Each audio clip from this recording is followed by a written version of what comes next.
My research of children's past life memories began when both of my children had past life memories.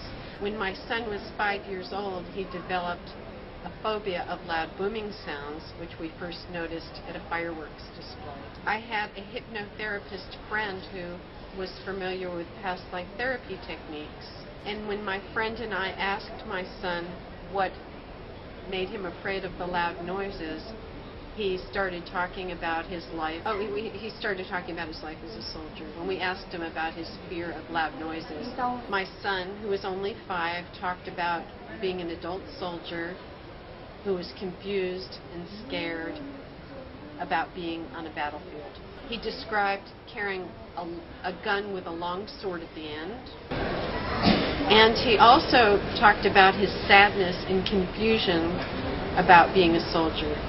He described how he was shot in his right wrist and was taken to a field hospital. He described the hospital as just holes in the ground with something covering it. And he said they put him on a bed, but it was not a regular bed, it was a hard bench. He described how they wrapped his wrist and ordered him to go back into battle. At that point, he said he was very sad because he missed his wife and family.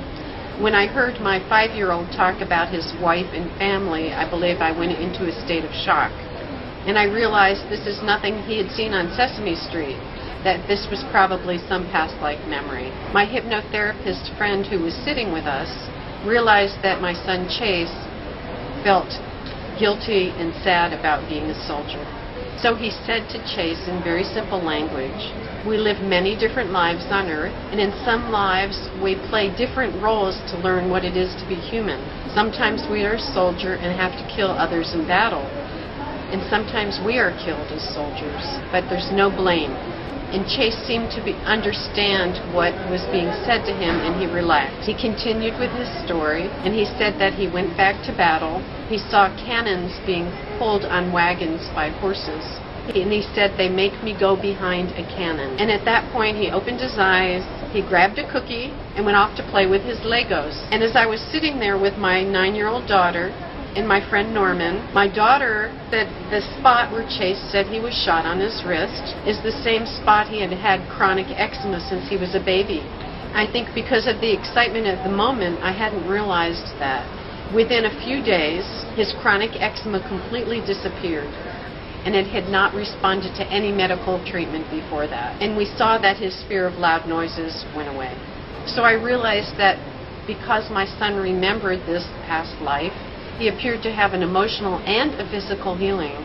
I thought this was the most amazing thing I had ever seen.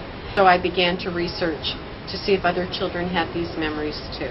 I found the research of Dr. Ian Stevenson, and he had documented almost 3,000 cases of children who had spontaneous past life memories. It happens in children all over the world, regardless of their parents' beliefs. Dr. Stevenson found that many children who had these memories were remembering traumatic deaths. And in cases where children remembered traumatic deaths, many of them had phobias relating to the way they had died. And this is the pattern that fit my son's memory too. He had a phobia relating to his time on the battlefield that was triggered by the loud noises. But with all of Dr. Stevenson's research, he never mentioned any children healing from recalling their past lives. So from what I was learning from past life therapy with adults and from Dr. Stevenson's work, I started developing a model for healing children's spontaneous memories. I realized that these memories are a healing opportunity for the soul. Children come into this life carrying trauma from past lives. And quite often, just by allowing children to talk about these memories, acknowledging that these are real, and assuring them that they are now safe in another body, this can be enough to help the child let go of the trauma from the past and be fully present. It can be very healing for the child. Children have spontaneous memories of their past lives, usually up until about the age of 7.